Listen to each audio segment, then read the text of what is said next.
Friends இந்த சாம்பார் சாதத்தை பாருமா எவ்வளோ ஒரு சூப்பராக இருக்குது, டேஸ்ட்டும் அந்தளவுக்கு சூப்பராக இருக்குது. அது கூட நீங்கள் அப்பளம் வத்தலை இது மாதிரிலாம் வச்சு சாப்பிடும்போது டேஸ்ட் அந்தளவுக்கு சூப்பராக இருக்குது. பார்க்கவே எவ்வளோ ஒரு சூப்பராக இருக்குது பார்த்தீங்களா?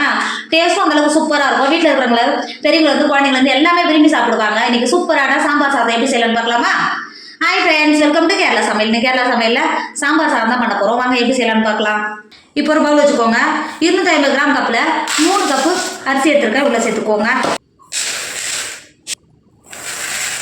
பாருங்க, நான் எடுத்தது புழுங்கல் அரிசி தான் எடுத்துருக்கேன். ரேஷன் கார்டு அரிசி தான் எடுத்திருக்கேன். சேர்த்து கொடுத்துக்கோங்க. அரிசியை சேர்த்து கொடுத்துருக்கேன். அது கூடவே 250 கிராம் கப்பில் 1 கப்பு தோரம் பருப்பு எடுத்திருக்கேன். இவ்வளோ சேர்த்து கொடுத்துக்கோங்க. சேர்த்து கொடுத்துரு. அது கூடவே 1/2 கப்பு பாசி பருப்பு எடுத்திருக்கேன். உள்ள சேர்த்து கொடுத்துக்கோங்க.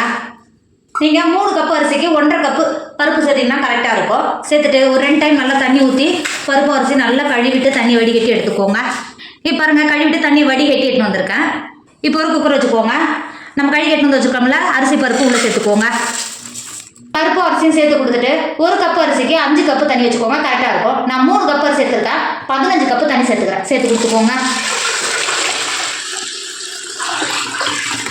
சேர்த்து கொடுத்துட்டு அது கூடவே ஒரு கைப்பிடி அளவு பூண்டு தோல் நீக்கிட்டு எடுத்து வச்சுருக்கோம். உள்ள சேர்த்துக்கோங்க. நீங்கள் அரிசி பருப்போட சேர்த்து பூண்டையும் வேக வச்சுன்னா நல்லா வாசனை அந்தளவுக்கு சூப்பராக இருக்கும்.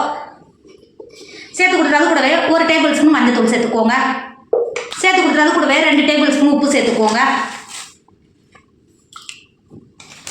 சேர்த்து கொடுத்துட்டு அது கூடவே 1/4 டேபிள் ஸ்பூன் பெருங்காயத்தூள் சேர்த்துக்கோங்க. சேர்த்துட்டு ஒரு டைம் நல்லா கிண்டி கொடுத்துக்கோங்க. அளவுக்கு நல்லா கிண்டி கொடுத்துட்டு குக்கர் மூடி போட்டு மூடி ஹை ஃப்ளேமில் 5 விசில் விட்டு எடுத்துக்கோங்க. இப்போ பாருங்க, 5 விசில் வச்சு ஏரெல்லாம் ரிலீஸ் ஆகிடுச்சு. இப்போ பார்த்தீங்கன்னா எந்த அளவுக்கு நல்லா சாதம் எந்த அளவுக்கு நல்லா குழஞ்சி வெந்து வந்திருக்கு பார்த்தீங்களா? நம்ம சேர்த்த பருப்போடு சேர்த்து நல்லா வெந்து வந்திருக்கு. இந்த அளவுக்கு தான் இருக்கணும். அப்போ தான் நம்ம சாம்பார் சாதத்துக்கு அந்தளவுக்கு நல்லா டேஸ்ட் இருக்கும். இப்போ சாதத்தை மூடி போட்டு மூடி மாற்றி வச்சுக்கோங்க. இப்போ ஒரு பாத்திரம் வச்சுக்கோங்க. 2 டேபிள் ஸ்பூன் எண்ணெய் சேர்த்துக்கோங்க. 2 டேபிள் ஸ்பூன் எண்ணெய் சேர்த்து கொடுத்துட்டு அது கூடவே 1 டேபிள் ஸ்பூன் நெய் சேர்த்துக்கோங்க. நெய் சேர்த்து பண்ணும்போது இதோட வாசனை அந்தளவுக்கு நல்லா சூப்பராக இருக்கும். சேர்த்து கொடுத்துக்கோங்க. எண்ணெய் நெய் சேர்த்து நல்லா சூடாயிடுச்சு. 1 டேபிள் ஸ்பூன் கடுகு சேர்த்துக்கோங்க. அது கூடவே 1/2 டேபிள் ஸ்பூன் ஜீரகம் சேர்த்துக்கோங்க.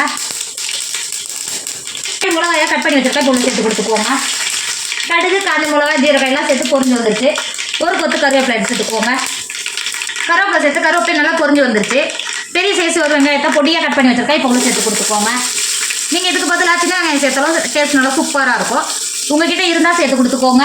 வெங்காயத்தை சேர்த்து கொடுத்துட்டு அது கூடவே 1 டேபிள் ஸ்பூன் உப்பு சேர்த்துக்கோங்க. ஏற்கனவே நம்ம பருப்பு அரிசி சேர்க்கும் போது 2 டேபிள் ஸ்பூன் உப்பு சேர்த்துக்கிறோம். இப்போ சேர்த்து கொடுத்துட்டு வெங்காயத்தை ஒரு 10 நிமிஷத்துக்கு வதக்கிக்கோங்க. இப்போ பாருங்கள், வெங்காயம் சேர்த்து எந்த அளவுக்கு நல்லா வதங்கி வந்திருக்கு பார்த்தீங்களா? இப்போ இந்த ஸ்டேஜில் பொடியாக கட் பண்ணி வச்சுருக்கேன் பழுத்த 2 தக்காளியை இப்போ உள்ள சேர்த்துக்கோங்க. தக்காளி சேர்த்துட்டு ஒரு டைம் நல்லா கிண்டி கொடுத்துக்கோங்க. கிண்டி கொடுத்துட்டு தக்காளி வதங்கணும்னு அவசியம் கிடையாது. இந்த ஸ்டேஜில் நம்ம மசாலாலாம் சேர்த்துக்கினா தக்காளி கூடவே மசாலாவும் வதங்கி நல்லா பச்சை வாசனை வந்துடும். 2 டேபிள் ஸ்பூன் மல்லித்தூள் சேர்த்துக்கோங்க. 2 டேபிள் ஸ்பூன் காஷ்மீர் மிளகாத்தூள் சேர்த்துக்கோங்க.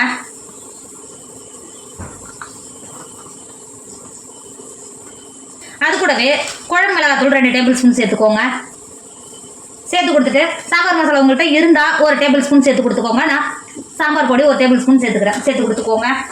சேர்த்துட்டு தக்காளியோடைய பச்சை வாசனை போய் நல்லா வதங்கி வந்துடும். மசாலாவோட நல்லா கிண்டி கொடுத்துக்கோங்க.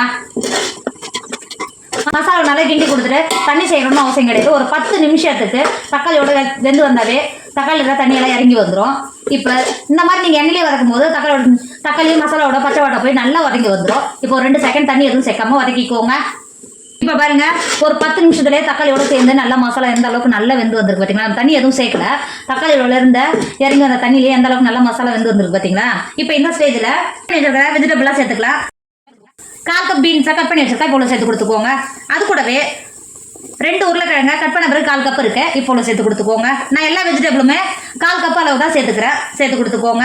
அது கூடவே கட் பண்ணி வச்சுருக்கிறேன் கேரட்டும் சேர்த்துக்கோங்க. இந்த ஸ்டேஜில் உங்ககிட்ட எந்த வெஜிடபிள் இருந்தாலும் சேர்த்துக்கலாம். அது கூடவே நான் பச்சை பட்டாணியை 1/4 கப் வச்சுருக்கேன். இப்போ சேர்த்து கொடுத்துக்கோங்க. சேர்த்து கொடுத்துட்டு ஒரு டைம் நல்லா மசாலாவோட நல்லா கிண்டி கொடுத்துக்கோங்க. நம்ம சேர்த்த காயெல்லாம் சேர்ந்து மசாலாவோட நல்லா கிண்டி கொடுத்துக்கோங்க. இந்த அளவுக்கு நல்லா கிண்டி கொடுத்துட்டு ஒரு 10 நிமிஷத்துக்கு நம்ம மசாலாவோட காய் வெந்து வரும். இப்போ வேக விடுங்க. இப்போ பாருங்கள், நம்ம சேர்த்த வெஜிடபிள்லாம் ஒரு 10 நிமிஷத்துக்கு மசாலாவோட நல்லா வெந்து வந்திருக்கு. இப்போ இந்த ஸ்டேஜில் 2 கப்பு தண்ணி சேர்த்துக்கோங்க. நான் சூடான தண்ணி சேர்த்துக்கிறேன். சேர்த்து கொடுத்துக்கோங்க. சேர்த்து கொடுத்துட்டு நம்ம வெஜிடபிள் சேர்த்து பார்த்தீங்கன்னா அதுக்காக 1 டேபிள் ஸ்பூன் உப்பு சேர்த்துக்கோங்க, கரெக்டாக இருக்கும். சேர்த்து கொடுத்துக்கோங்க. சேர்த்துட்டு ஒரு டைம் நல்லா கிண்டி கொடுத்துக்கோங்க. இந்த அளவுக்கு நல்லா கிண்டி கொடுத்துட்டு சைடில் இருக்கிற மசாலா உள்ள இறக்கி கொடுத்துக்கோங்க. கிண்டி கொடுத்துட்டு மூடி காய் நல்லா வேக விடுங்க. இப்போ பாருங்கள், நம்ம சேர்த்த வெஜிடபிளாக நல்லா வெந்து வந்திருக்கு பார்த்தீங்களா? இங்கே பாருங்கள் எந்த அளவுக்கு நல்லா வெந்து வந்திருக்கு பாருங்கள். நீங்கள் காய் எடுத்து அதை இருக்கு பாருங்கள். இந்த மாதிரி நசுக்கி பார்த்தா இந்த அளவுக்கு நல்லா வெந்திருக்கணும். இந்த ஸ்டேஜில் நீங்கள் புளி தண்ணி சேர்த்தா மட்டும்தான் காய் மறுத்து போகாமல் இருக்கும். 1/2 நெல்லிக்காய் சைஸ் புளியை ஒரு 10 நிமிஷத்துக்கு முன்னாடியே தண்ணியில் போட்டு ஊற வச்சிருந்தேன். இப்போ கரைச்சிட்டு புளி தண்ணி மட்டும் உள்ள சேர்த்துக்கோங்க. புளி தண்ணி சேர்த்து கொடுத்துட்டு ஒரு டைம் நல்லா கிண்டி கொடுத்துக்கோங்க. கிண்டி கொடுத்துட்டு மூடி ஒரு 10 நிமிஷத்துக்கு மட்டும் கொதிக்க வைங்க. புளியோட பச்சை வாசனை போய் கொதிச்சா மட்டும் போதும், கொதிக்க விடுங்க. இப்போ பாருங்க, புளியெல்லாம் சேர்த்து எந்த அளவுக்கு நல்லா கொதிச்சு வந்துருக்கு பார்த்தீங்களா? இங்கே பாருங்க, நல்லா கொதிச்சு புளியோட பச்சை வாசனை எல்லாம் போயிடுச்சு. நம்ம ஏற்கனவே வேக வச்சு மாற்றி வச்சிருக்கோம்ல சாதத்தை இப்போ உள்ள சேர்த்துக்கோங்க. சாதத்தை சேர்த்து கொடுத்துட்டு நம்மளே கிண்டி கொடுத்துக்கோங்க. நம்ம சேர்த்து கிண்டி இந்த அளவுக்கு இருக்கணும். அப்போ தான் சாம்பார் சாதம் இன்னும் நல்லா டேஸ்ட்டாக இருக்கும். பார்த்தீங்களா? உங்களுக்கு இந்த அளவுக்கு இல்லைன்னா கெட்டியாக இருக்கிற மாதிரியா இருந்தால் சூடாக இருக்கிற தண்ணி சேர்த்திங்கன்னா கரெக்டாக இருக்கும். சேர்த்து கொடுத்துக்கோங்க. சேர்த்து டைம் நல்லா கிண்டி கொடுத்துட்டு லாஸ்ட்டாக இந்த ஸ்டேஜில் உங்கள்கிட்ட கருவேப்பிலை கொத்தமல்லி இருந்தால் சேர்த்து கொடுத்துக்கோங்க. அது கூடவே 2 டேபிள் ஸ்பூன் நெய் சேர்த்துக்கோங்க. டேஸ்ட் இன்னும் நல்லா சூப்பராக இருக்கும். சேர்த்து கொடுத்துக்கோங்க. சேர்த்துட்டு ஒரு டைம் நல்லா சாதத்தோட கிண்டி கொடுத்துக்கோங்க. கிண்டி கொடுத்துட்டு வேற ஒரு பிளேட்டுக்கு மாற்றிக்கோங்க. ஃப்ரெண்ட்ஸ், நம்மளோட சாம்பார் சாதம் சூப்பராக ரெடி ஆயிடுச்சு. இதோட டேஸ்ட் அந்த அளவுக்கு சூப்பராக இருக்கும்.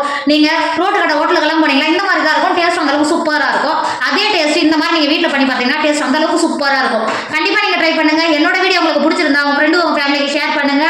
மறக்காம கேரளா சமையலை சப்ஸ்கிரைப் பண்ணிக்கோங்க. எனக்கும் கொஞ்சம் ஆதரவு கொடுங்க ப்ளீஸ். தேங்க்யூ.